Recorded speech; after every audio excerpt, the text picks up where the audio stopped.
স্বাগত জানাচ্ছি নিউজ 24 প্রবাসের সংবাদে। আপনাদের সাথে আছি আমি নাফিসা হক। দেখছিলেন বিআরবি কেবলস সংবাদ শিরোনামগুলো। জানিয়ে দেব পুরো খবর।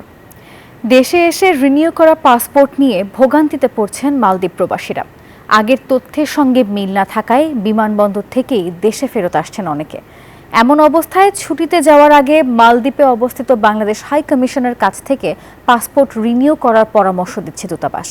মালদ্বীপ থেকে ইমরান তালুকদারের তথ্য ছবি নিয়ে ডেস্ক রিপোর্ট।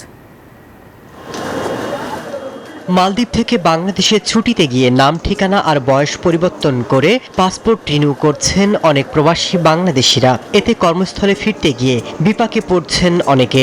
নতুন পাসপোর্টের সাথে মালদ্বীপ সরকারের তথ্যগত মিল না থাকায় বিমানবন্দরে আটকে দেওয়া হচ্ছে প্রবাসীদের, ফেরত পাঠানো হচ্ছে দেশে।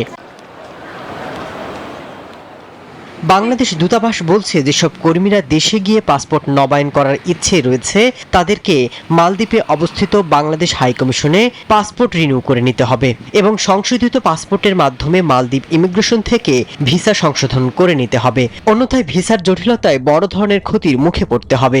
আপনারা তথ্য পরিবর্তন করলে নবায়ন করার সময় বা মালদ্বীপে থেকেই করবেন বাংলাদেশে যাওয়ার আগে। অনেকের ক্ষেত্রে দেখা যায় যে তাদের বর্তমান পাসপোর্টগুলোতে ভুল আছে, তথ্য ভুল। সেই ভুলগুলো সংশোধন করতে হলে তাদের ভোটার আইডি কার্ড বা ন্যাশনাল আইডি কার্ড অবশ্যই নিয়ে আসতে হবে।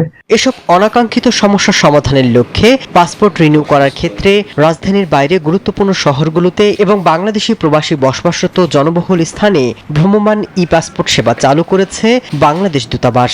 আপনাদের যে তথ্য পরিবর্তন দরকার পাসপোর্টে, সেটি আপনারা মালদ্বীপে থাকতেই সম্পন্ন করবেন এবং এখান থেকে নতুন পাসপোর্ট নিয়ে ভিসার কাজ শেষ করে তারপরে আপনারা ছুটিতে যাবেন। কোনোভাবে আপনারা দেশে গিয়ে পাসপোর্টে যে তথ্য পরিবর্তন সেটি করবেন না। হাইকমিশনের পরামর্শ গ্রহণের সাথে সাথে সচেতনতা বৃদ্ধি করতে হবে, তাহলে প্রবাসী কর্মীদের ভোগান্তি কিছুটা হলেও কমবে বলে মনে করছেন কমিউনিটি নেতারা। Desk report, news 24। কুয়েতগামী বাংলাদেশি শ্রমিকদের জন্য প্রথমবার ন্যূনতম বেতন কাঠামো নির্ধারণ করেছে বাংলাদেশ দূতাবাস। 1 আগস্ট থেকে নতুন এই বেতন কাঠামো কার্যকর হবে। নতুন ভিসার জন্য নিয়োগদাতাকে এই নিয়ম মানা বাধ্যতামূলক করা হয়েছে। আর এমন খবরে স্বস্তির নিঃশ্বাস ফেলেছেন হাজারো প্রবাসী শ্রমিক। কুয়েত থেকে জাহাঙ্গীর খান পলাশের তথ্য ছবি নিয়ে ডেস্ক রিপোর্ট। প্রতি বছর হাজারো বাংলাদেশি কুয়েত যাচ্ছে শ্রমিক ভিসায়। তবে দীর্ঘদিন ধরে দেশটিতে এসব শ্রমিকদের জন্য ছিল না কোনো বেতন কাঠামো। এবার দেশটিতে অবস্থানরত বাংলাদেশ দূতাবাস কুয়েত যেতে ইচ্ছুক প্রবাসী বাংলাদেশিদের জন্য ন্যূনতম বেতন কাঠামো নির্ধারণ করেছে। একসময় কুয়েতে বাংলাদেশি শ্রমিকদের বেতন ছিল মাত্র 18 দিনার, এরপর তা বাড়িয়ে 60 দিনার, পরে 75 দিনার করা হলেও জীবনযাত্রার খরচের সাথে কোনোভাবেই তা সামঞ্জস্যপূর্ণ ছিল না। বিষয়টি দূতাবাসের দৃষ্টিগোচর হলে বেতন কাঠামোর সিদ্ধান্ত নেন। এখন সর্বনিম্ন বেতন 150 দিনার করা হয়েছে 2025 সালের 1 আগস্ট থেকে, যা কার্যকর হচ্ছে। বাংলাদেশি কর্মীদের অধিকার রক্ষায় কঠোর অবস্থানে থাকা বাংলাদেশ দূতাবাস বিজ্ঞপ্তির মাধ্যমে জানিয়েছে এই বেতন কাঠামো কার্যকর না করলে 1 আগস্ট থেকে কোনো ভিসা সত্যায়ন করা হবে না। প্রবাসীরা বলছেন এই পদক্ষেপ শুধু প্রশংসনীয় নয়, এটি প্রবাসীদের সম্মান আর আর্থিক নিরাপত্তা নিশ্চিতের বড় এক পদক্ষেপ। আলহামদুলিল্লাহ, আমরা শুনতেছি যারা কুয়েত প্রবাসী নতুন আসবে তাদের বেতন 90 দিনার হবে। আমরা যারা পুরানো আছি ইনশাআল্লাহ আমরা চাই মাননীয় রাষ্ট্রদূতের কাছে যে আমরা পুরানোদের জন্য 90 দিনার করা হয়। আমাদের বেতন বর্তমান 75 দিনার। এই 75 দিনের খাওয়া খরচা, তারপরে মোবাইল নেট খরচ চলে যায়। ইনশাআল্লাহ আমরা তো এক সময় আসছিলাম 20 টাকা 24 টাকা বেতনে, এখন সবার জন্য বেতন 90 দিনার হবে। আসবে, দোয়া করি, আমাদের জন্য দোয়া করবেন ইনশাআল্লাহ। দীর্ঘদিন পর বাংলাদেশ দূতাবাস যে বাস্তবসম্মত পদক্ষেপ নিয়েছে তা দেখে স্বস্তির নিঃশ্বাস ফেলছে হাজারো প্রবাসী শ্রমিক। তবে বাস্তবায়ন প্রক্রিয়া যাতে কোনো বাধা না আসে সেজন্য প্রবাসীদের সচেতনতা এবং দূতাবাসের নজরদারি জরুরি বলে মত প্রবাসীদের। Desk report, news 24। অচেনা এক ফোন কলে বোমা আতঙ্ক দেখা দিয়েছে ঢাকা কাঠমান্ডু ফ্লাইটে। তবে তল্লাশি করে কোনো কিছুই পাওয়া যায়নি। রাজধানীর শাহজালাল আন্তর্জাতিক বিমানবন্দরে এমন ঘটনা ঘটেছে শুক্রবার বিকেলে। বিকাল 4:45টার দিকে BG 373 ফ্লাইটটি ঢাকা ছেড়ে যাওয়ার কথা ছিল। উড়াল দেওয়ার কিছুক্ষণ আগে একটি সূত্র থেকে বোমা থাকার হুমকি আসে, আর এরপরই বিমানবন্দরের নিরাপত্তায় সর্বোচ্চ সতর্কতা নেওয়া হয়। পরে কর্মকর্তারা জানান তল্লাশি চালিয়ে কিছুই পাওয়া যায়নি। এখন বিমানবন্দরে বিমান চলাচলও স্বাভাবিক রয়েছে।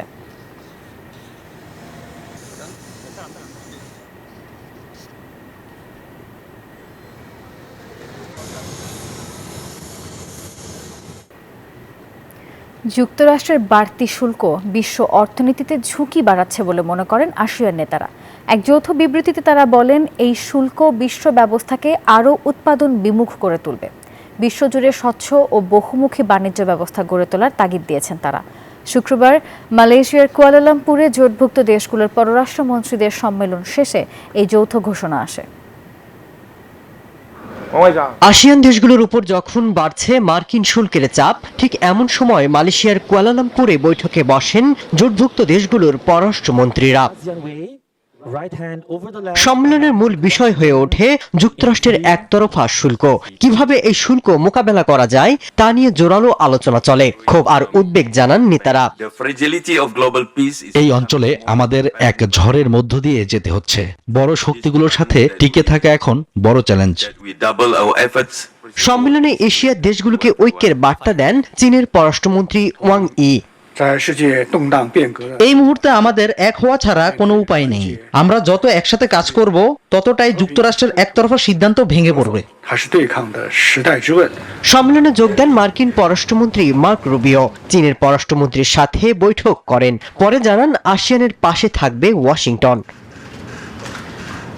সম্মেলনের ফাঁকে চীন এবং কানাডার পররাষ্ট্রমন্ত্রীর সাথে বৈঠক করেন বাংলাদেশের পররাষ্ট্র উপদেষ্টা মোহাম্মদ তৌহিদ হোসেন। দুদেশের সাথে বৈঠকে সম্পর্ক জোরদার করা, সেই সাথে রোহিঙ্গা সংকটে পাশে থাকার আশ্বাস পেয়েছে ঢাকা।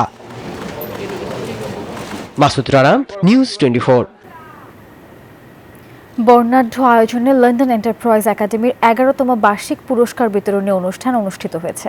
এ সময় উপস্থিত ছিলেন ব্যারোনেস পলাউদ্দিন, টাওয়ার হ্যামলেটসের স্পিকার ও কাউন্সিলর সুলুক আহমেদ, ডক্টর সানোয়ার চৌধুরী সহ বিশিষ্ট ব্যক্তিরা। অনুষ্ঠানে শিক্ষার্থীদের অংশগ্রহণে একাধিক সাংস্কৃতিক পরিবেশনা আমন্ত্রিত অতিথিদের মুগ্ধ করে।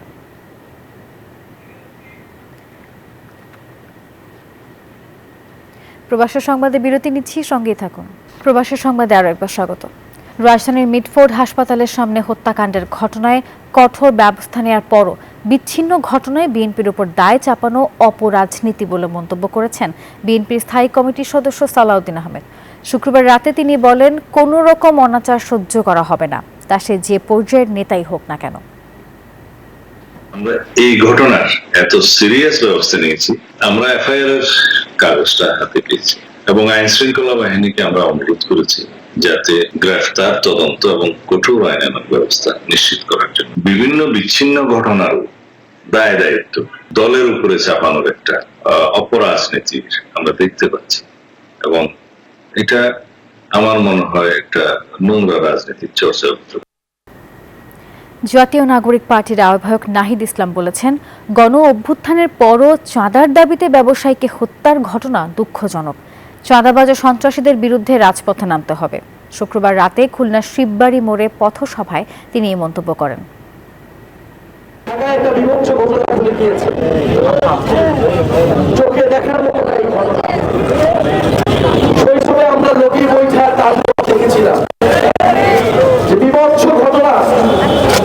রাজনৈতিক সহিংসতা আমরা দেখেছিলাম। একটা গণঅভ্যুত্থানের পরে আমাদেরকে দেখতে হচ্ছে। এটা আমাদের জন্য দুঃখের, এটা আমাদের জন্য কষ্টের। মিটফোর্ড হাসপাতালের সামনে নৃশংস হত্যার ঘটনায় নিন্দা জানিয়েছেন জামাত ইসলামের আমির ডক্টর শফিকুর রহমান। এক ফেসবুক পোস্টে তিনি বলেন, মিটফোর্ডের ঘটনা বিদেশে অবস্থানরত অবস্থায় জেনে সকল ভাষা হারিয়ে ফেলেছেন তিনি। প্রকাশ্য দিবালোকে একজন ক্ষুদ্র সাধারণ ব্যবসায়ীকে শুধু চাঁদা দিতে অস্বীকৃতি জানানোর কারণে শত শত মানুষের সামনে নির্মমভাবে হত্যা করা হয়েছে। বলেন, ক্ষতিগ্রস্ত মজলুম পরিবারের কাছে তিনি লজ্জিত। ভয় ও সংকোচ উপেক্ষা করে সমস্ত অপরাধীদের বিরুদ্ধে সামাজিক প্রতিরোধ গড়ে তুলতেই হবে, এমনটি জানিয়েছেন জামাতের আমির।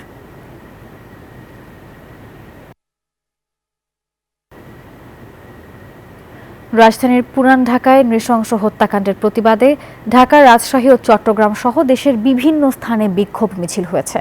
চাঁদার দাবিতে ব্যবসায়ীকে নৃশংস হত্যার প্রতিবাদে শুক্রবার রাতে এই বিক্ষোভ মিছিল হয়। রাজধানীতে বুয়েটের শিক্ষার্থীরা বুয়েট শহীদ মিনার থেকে বিক্ষোভ মিছিল শুরু করে ঢাবির রাজু ভাস্কর্যে গিয়ে শেষ করেন। রাজশাহী বিশ্ববিদ্যালয়েও শহীদ শামসুজ্জোহা চত্বরে বিক্ষোভ কর্মসূচি পালন করা হয়। সেই সঙ্গে দেশব্যাপী অব্যাহত চাঁদাবাজি ও সন্ত্রাসী কর্মকাণ্ডের নিন্দা ও প্রতিবাদ জানানো হয়। বিক্ষোভকারীরা মিছিলে চাঁদাবাজের ঠিকানা এই বাংলায় হবে না সহ নানান ধরনের স্লোগান দেন।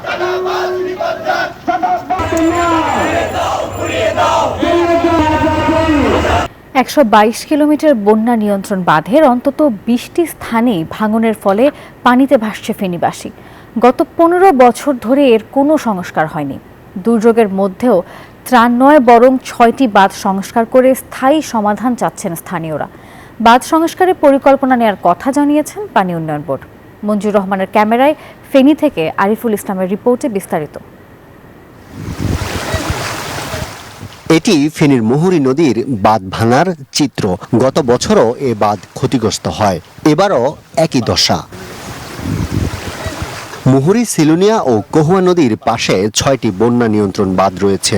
এবার এসব বাঁধের ২০টি স্থানে ভাঙন দেখা দিয়েছে। স্থানীয়রা বলছেন গত ১৫ বছর বাঁধগুলোতে সংস্কার হয়নি। তৈরি হওয়া বন্যায় ভোগান্তিতে বাসিন্দারা। ক্ষতিগ্রস্ত হইতেছি, ফসল নষ্ট হইতেছে, দানান যা জ্বালাসান্দি বইছি সব চলে গেছে। গুন্দি নদীর মতন যদি আমাদের এই বাঁধটা সংস্কার করেন তাহলে আমাদের এই অঞ্চলের মানুষ ব্যবসা বাণিজ্য করি, কাজ করি খাইব। ফেনীর পানি উন্নয়ন বোর্ডের নির্বাহী প্রকৌশলী বলছেন বাঁধগুলো সংস্কারে পরিকল্পনা চলছে। ভাঙছে এটা আমরা জরুরি ভিত্তিতে বন্ধ করবো ভাঙনগুলো, শুধুমাত্র ভাঙনগুলো, ঠিক আছে। আর যেখানে পার্সিয়ালি ড্যামেজ হচ্ছে সেগুলো করবো। কিন্তু একটা প্রজেক্ট অলরেডি সাবমিট করা 100 বাঁধ নির্মাণের জন্য এবং টোটাল বন্যা নিয়ন্ত্রণের জন্য। সেই প্রজেক্টটা বাস্তবায়ন হলে আশা করতেছি এই ধরনের সমস্যা থাকবে না। ভারতের দক্ষিণ ত্রিপুরা থেকে আসা উজানের পানি কিছুটা কমেছে, তবে এখনো ফেনী দিয়ে পানি প্রবেশ করছে। ফুলগাজী ও ছাগলনাইয়াতে বন্যা পরিস্থিতি অপরিবর্তিত। পরশুরামে কিছুটা উন্নতি হয়েছে। ফেনীতে ১২২ কিলোমিটার বন্যা নিয়ন্ত্রণ বাঁধ রয়েছে। অতিবৃষ্টি হলেই এসব বাঁধে দেখা দেয় ভাঙন। পানিতে প্লাবিত হয় নোয়াখালী, কুমিল্লা ও ফেনী জেলা। স্থানীয়রা বলছেন অতি দ্রুত এসব বাঁধ সংস্কার করা না হলে প্রতি বছরই পানিতে ভাসবে জেলাগুলো। ফেনীর মুহুরী নদীর বাঁধ থেকে আরিফুল ইসলাম, নিউজ 24। আবারও বিরতি নিচ্ছি, সঙ্গে থাকুন। প্রবাসী সংবাদে আরও একবার স্বাগত। দুদকের মামলায় অর্থনীতিবিদ ও জনতা ব্যাংকের সাবেক চেয়ারম্যান ডক্টর আবুল বারাকাতকে কারাগারে পাঠিয়েছেন আদালত। তার রিমান্ডের শুনানি পরে হবে। শুক্রবার বিকেলে এই আদেশ দেন ঢাকার মহানগর হাকিমের আদালত। আবুল বারাকাতের বিরুদ্ধে 297 কোটি টাকা আত্মসাতের মামলা রয়েছে। জালিয়াতির মাধ্যমে জনতা ব্যাংক থেকে অনন্টেক গ্রুপের নামে 297 কোটি টাকা ঋণ নিয়ে আত্মসাতের অভিযোগে গত 20 ফেব্রুয়ারি একটি মামলা করে দুর্নীতি দমন কমিশন। আসামি করা হয় বাংলাদেশ ব্যাংকের সাবেক গভর্নর আতিউর রহমান, অর্থনীতিবিদ ও জনতা ব্যাংকের সাবেক চেয়ারম্যান ডক্টর আবুল বারাকাত সহ 23 জনের নামে। বৃহস্পতিবার রাতে আবুল বারাকাতকে ধানমন্ডির একটি বাসা থেকে গ্রেফতার করে ঢাকা মহানগর গোয়েন্দা পুলিশ। শুক্রবার বিকেলে তাকে আদালতে তোলা হয়। তার 3 দিনের রিমান্ড আবেদন করে পুলিশ। অন্যদিকে জামিনের আবেদন করে আসামি পক্ষ। শুনানি শেষে রিমান্ডের বিষয়টি অপেক্ষমাণ রেখে আবুল বারাকাতকে কারাগারে পাঠিয়ে দেন আদালত। 3টা পিটিশন দিয়েছি, একটা জামিনের প্রেয়ার দিয়েছি, একটা রিমান্ড যেন নামঞ্জুর করে এই জন্য প্রেয়ার দিয়েছি, আর একটা ওনাকে যেন ডিভিশন দেওয়া হয়। উনি মুক্তিযোদ্ধা এবং ওনার বয়স 71 বছর। এই দুটা বিষয় বিবেচনা করে কোর্টের কাছে আমরা ওনার ডিভিশন চেয়েছি। আসামি পক্ষ তার জামিনের আবেদন করেছিল। আমরা যারা প্রসিকিউশন টিম ছিলাম এবং দুদকের আইনজীবী ছিল, আমরা এই জামিনের আপনার ঘোর বিরোধিতা করি এবং আপনার রিমান্ডের সাপেক্ষে বক্তব্য দিই। এন্টি করাপশনের যে মামলাটা বিজ্ঞ সিএমএম আদালতের, তার শোনার কোনো এখতিয়ার নাই। শুধুমাত্র তিনি তাকে সোনারেশ দেখিয়ে তাকে কারাগারে সিডব্লিউ মূলে কারাগারে প্রেরণ করেছেন। রাষ্ট্রপক্ষের আইনজীবীরা বলেন, ফ্যাসিস্ট সরকার ও তার সহযোগীরা মিলে ঋণের নামে এই অর্থ আত্মসাৎ করেছে। প্রতারণার মাধ্যমে করে দেখিয়ে এই টাকাগুলো সে আত্মসাৎ করেছেন। শাহরিয়ার কবির, নিউজ 24, ঢাকা। দর্শক, আর এই ছিল নিউজ 24 প্রবাসী সংবাদের এখনকার আয়োজনে। আরও সংবাদ বিশ্লেষণ জানতে ভিজিট করুন news24bd.tv। এতক্ষণ সঙ্গে থাকার জন্য ধন্যবাদ সবাইকে।